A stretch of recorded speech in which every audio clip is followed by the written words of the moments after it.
Avertissement. L'épisode qui suit contient du drame, de l'humour, un double vol et un personnage haut en couleur qui répond au nom de Barbada.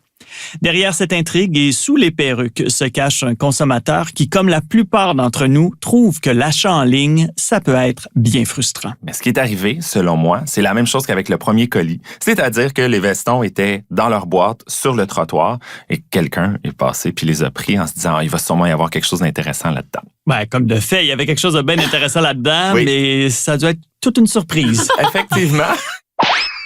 Mes aventures. Tu veux dire leur mésaventures.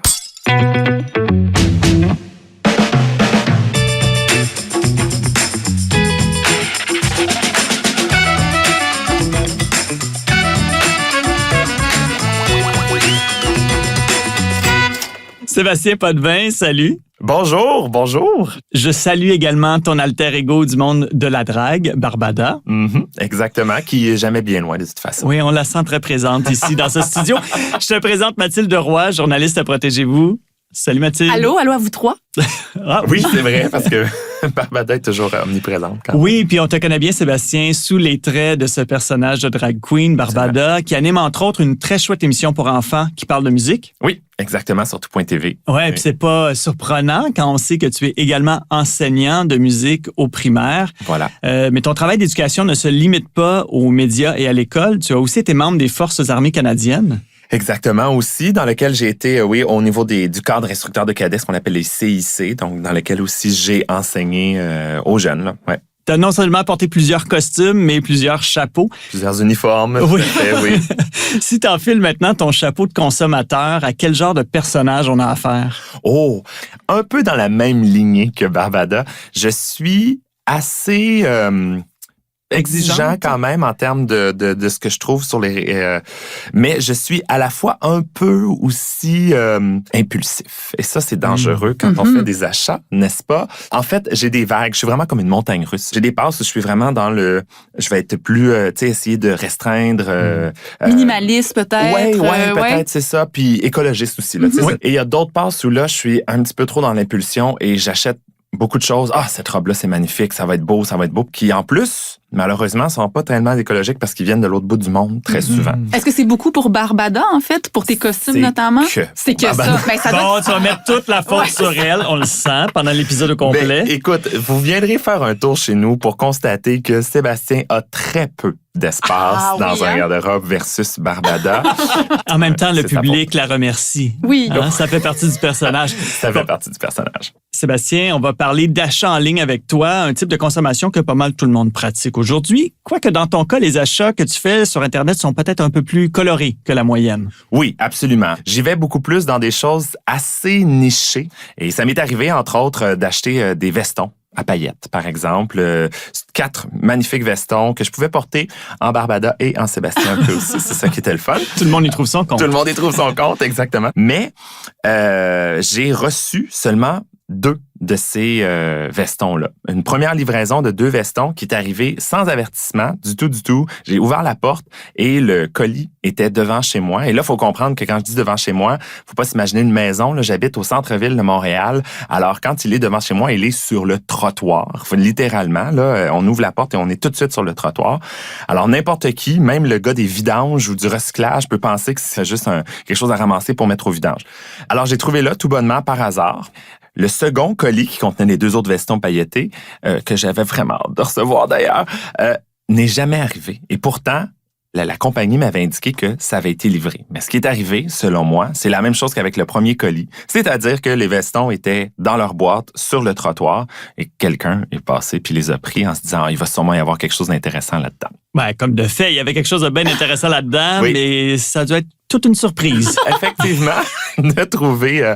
D'ailleurs, là, je sais pas si vous avez déjà vu des vidéos absolument extraordinaires d'un YouTuber qui a travaillé pour la NASA et s'amuse à faire des faux colis dans lesquels il y a tout plein de choses surprenante pour le voleur de colis. Quand la personne ouvre le colis, ça va se mettre à spinner des glitters. Là. Il a dissimulé des caméras dedans. Alors, il voit qui la personne, la face de la personne. Il y a des bombes puantes là-dedans qui se mettent à... Je te dis, c'est parfait. C'est tellement une vengeance, mais douce dans mon cœur. Et après, tu vois des gens se promener couverts de paillettes. Voilà. Et c'est facile de trouver les coupables, finalement. Exactement. Malheureusement, j'ai jamais trouvé les coupables et ceux qui ont mes vestons en ce moment. Là, j'ai appris maintenant parce que je fais livrer tous mes colis chez ma mère. Elle a une boîte à lettres privée et même un portique qui est loin de la rue et tout ça. En ville, c'est plus risqué, disons. Oh, mon Dieu, oui. Surtout quand tu habites dans un bloc de condo où il n'y a pas d'entrée nécessairement. Une fois sur deux, je reçois pas le produit. Et là, je retourne voir le site Internet pour me rendre compte que le site est fermé. Oui, ça sent l'arnaque, là. Oui, exactement. Puis je me dis, qu'est-ce qu'on a? Sûrement quelque chose pour protéger les consommateurs de ça. On le voit, là, il y a quand même pas mal de désagréments qui viennent avec l'achat en ligne qui peuvent faire perdre le sourire la plus joviale des drag queens. Mathilde, si on veut mettre la table, quels sont les grands principes qui encadrent les achats qu'on fait en ligne? Ben, le premier rappel, je pense qu'il faut faire, qui est important de comprendre, c'est que quand tu achètes un produit en ligne, c'est vraiment au vendeur, au détaillant, de s'assurer que tu reçoives bien le produit. Alors, si le colis a été perdu, volé, ramassé par les poubelles, peu importe, ou encore que la commande est incomplète, ben c'est vraiment le détaillant qui est tenu responsable. Et donc, ça marche en passant que dès que tu fais ton achat en ligne au Québec, que tu y habites, tu vas être protégé par la loi sur la protection du consommateur, même si le produit a été acheté en Chine, aux États-Unis ou peu importe. Alors bon, première chose, on essaye de s'entendre avec le commerçant dans ce temps-là, mais si ça fonctionne pas, tu as quand même des recours en vertu de cette loi-là. Mais je veux aussi parler de tout ce qui est taxes, droits de douane, tout ça. Ouais. Je fais faire des costumes, par exemple, par des gens qui sont pas au Canada. Et là, ça implique tout, évidemment, le shipping, donc l'expédition, mais aussi certains frais, des fois, qui arrivent et que je sais pas d'où ça vient. C'est vraiment flou, hein, cette notion-là. On a l'impression que c'est quasiment une loterie. Oui. On sait pas combien on va payer, en fait, pour le produit qu'on va recevoir. Alors, oui, effectivement, quand on commande de l'étranger, il y a des frais de dédouanement, les droits, les taxes, qui vont beaucoup varier d'une fois à l'autre. Puis ça aussi, on va essayer de démêler tout ça. Gros programme, finalement. Commençons par les vols. On a tous entendu des histoires de colis volés. C'est devenu vraiment une plaie. Qu'est-ce qu'on peut faire pour tenter d'éviter ce genre de vol? Ouais, ben évidemment, l'idéal, c'est d'être à la maison quand on les reçoit, mais c'est pas toujours possible. Quand le détaillant va le proposer, le vendeur, tu pourrais toujours demander une signature au moment où tu reçois le colis. Par contre, c'est rarement offert. Parfois, il faut aussi payer des frais supplémentaires, mais ça peut être une option. Il y a aussi de plus en plus de transporteurs qui permettent de faire le suivi de ta commande là, en recevant des notifications. Au moins, dès qu'on sait que c'est arrivé, on peut se dépêcher puis revenir à la maison. Sinon, ben comme tu l'as fait, hein, c'est possible de faire envoyer le colis ailleurs. Donc, par exemple, chez sa maman. Oui. Est-ce qu'on pourrait avoir l'adresse d'ailleurs? Oui, ça serait peut-être pratique. Envoyer tous vos colis chez ma mère, exactement. Il y a aussi l'option de ramassage à un comptoir postal, à un point de dépôt, même chez le magasin, c'est une autre option. Et sinon, si tu es propriétaire de ton immeuble, ben tu pourrais aussi installer une sonnette intelligente avec une caméra intégrée. Ça peut dissuader en fait un voleur là, qui se sentirait opportuniste cette journée-là. Tu peux même recevoir une notification quand justement il y a un colis qui est livré à ta porte. On a fait des tests à Protégez-vous de sonnettes intelligentes, puis il y a de bons modèles à moins de $100. Donc ça peut aussi être une option. Intéressant, très intéressant. Ouais. Et je pense qu'il y a même des gens qui vont encore plus loin dans le côté technologique avec des serrures de porte qui se commandent à distance, et ce qui permet de débarrer en fait la porte pour que la personne qui fasse la livraison puisse déposer le colis à l'intérieur et on rebarre la porte ensuite. Si vous faites confiance à ce genre de technologie, évidemment. Ouais. Bon, si on se fait quand même voler un colis, ce sont quoi nos recours? À moins que le commerçant te demandé spécifiquement l'autorisation de déposer devant ton domicile le colis en ton absence ou que toi, tu l'aies demandé, ben il doit te le remplacer ou te le rembourser, vraiment. Et ça vaut même si le livreur prend une photo là, du colis au pas de la porte. Ouais, souvent, on voit ça récemment. Oui, puis les gens ouais. pensent que ça déresponsabilise le commerçant, mais c'est pas vrai, pas du tout. Okay. Alors, ben la première chose à faire, c'est d'informer donc le commerçant que tu n'as pas reçu ta commande. Si tu n'as pas reçu le produit dans les 30 jours suivant la date qui était prévue, ben là, tu peux demander d'annuler l'achat et de te faire rembourser. C'est mieux de faire cette demande-là par courriel pour avoir une preuve écrite. Évidemment. Et le commerçant doit te rembourser dans les 15 jours suivants. Et s'il le fait pas, ben toi, tu as 60 jours pour faire une demande de rétrofacturation. C'est en fait de te faire rembourser par ton émetteur de carte de crédit, la carte de crédit avec laquelle tu as payé ta commande. OK, donc là, à ce moment-là, je passe par la carte de crédit si le commerçant veut rien savoir. Exactement. Donc, ta carte de crédit va avoir 30 jours pour t'envoyer un accusé de réception et il va devoir te rembourser dans les 90 jours. Intéressant, ça. Wow! Ça fait beaucoup de durée de jours à se rappeler, mais c'est correct qu'on peut reculer avec un balado puis réécouter ça. 15 secondes en arrière, 15 secondes. Mais Sébastien, je suis curieux, dans le cas de tes vestons pailletés, par exemple, donc qu'est-ce que tu as fait quand tu as réalisé que le colis avait disparu? Effectivement. Bon, j'ai écrit à la compagnie pour leur dire que j'avais reçu la moitié. Parce que ce qui est arrivé, c'est que j'en ai commandé 4. J'en ai reçu 2. J'ai écrit une première fois. J'ai attendu quelques jours. J'ai écrit une deuxième fois et là, ils m'ont dit, OK, on va faire un suivi pour voir qu'est-ce qui se passe. Et j'ai jamais eu de nouvelles par la suite. Ouais, c'est un cas de rétrofacturation, là, ici. Je pense, effectivement. Là. Mais c'est correct. Quelqu'un les a à quelque part et les porte fièrement. Ben là, j'espère au moins qu'il en profite. J'espère que la personne en profite et c'est grâce à moi. Je suis heureux. J'ai comme donné au suivant des vestons pailletés. Mais il reste que je comprends maintenant beaucoup, beaucoup mieux. Moi, une fois que le vendeur me donne plus de nouvelles, me ghost, le fameux terme qu'on utilise de temps en temps, ben moi, je savais plus quoi faire. Là. Mais je savais pas qu'il y avait d'autres options aussi. Parlons des frais de douane maintenant. Oui. Hein? Là, je comprends rien. Je comprends pas comment ça marche. Comment ça se fait que des fois ça arrive après. Oui. C'est ça le problème qui est frustrant, c'est que je reçois de UPS, mettons, une facture plusieurs jours plus tard, même des semaines plus tard. Pourquoi ça arrive plus tard et pourquoi ça arrive alors que je suis même pas averti? C'est surtout ça. Et que ça varie. Il y a certains colis qui Il y en a viennent pas. des États-Unis pour lesquels on n'aura pas de facture de frais. Exactement. Il y en a d'autres pour lesquels on a des factures. Moi, j'ai déjà reçu des cadeaux d'amis américains. Ouais. Et ce qui n'était pas un cadeau, c'est que j'ai dû payer les frais de douane. Un beau cadeau empoisonné. Ben oui, c'est un peu plate quand même. Puis même les gens qui t'envoient le colis, ils sont pas nécessairement au courant, puis se sentent mal par la suite. Exactement. Là, ils t'envoient plus jamais de cadeaux.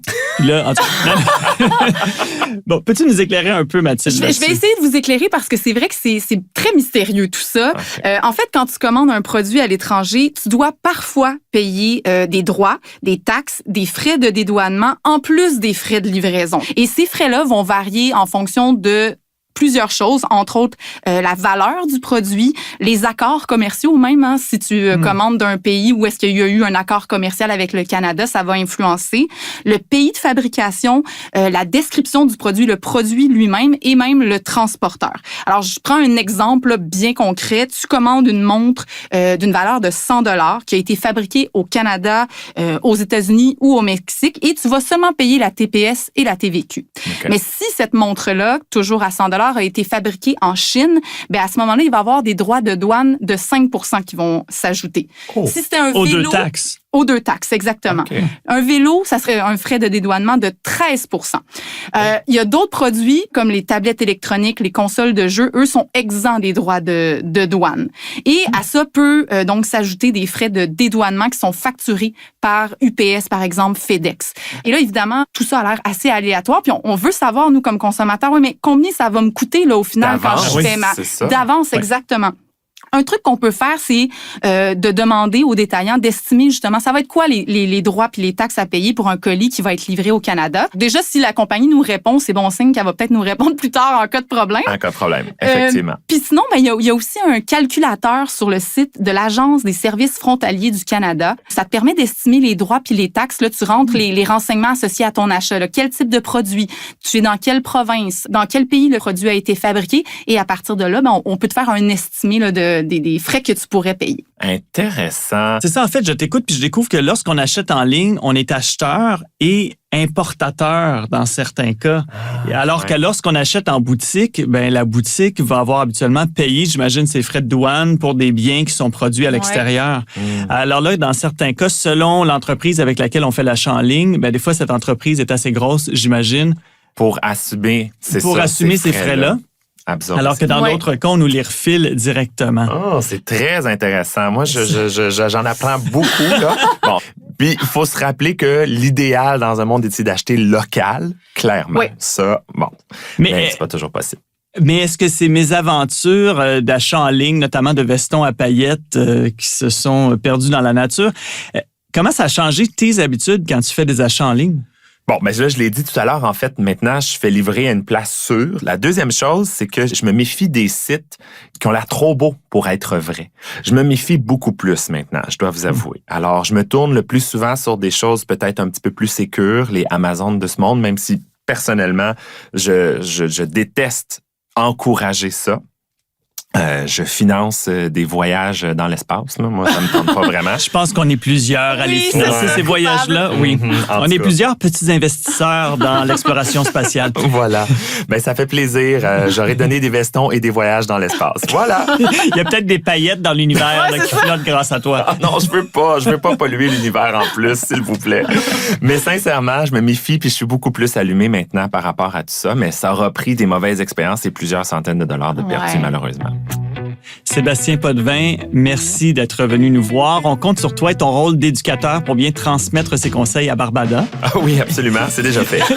et lui permettre de briller de tous ses feux avec ou sans les paillettes. Mathilde Roy, journaliste à Protégez-vous, merci de faire de nous des consommateurs en ligne plus avisés. Merci. Je m'appelle Frédéric Chouanière et je vous invite à découvrir les mésaventures de consommation de mes autres invités sur le site de Protégez-vous à l'adresse pv.ca/balado ou sur votre plateforme de balado préférée.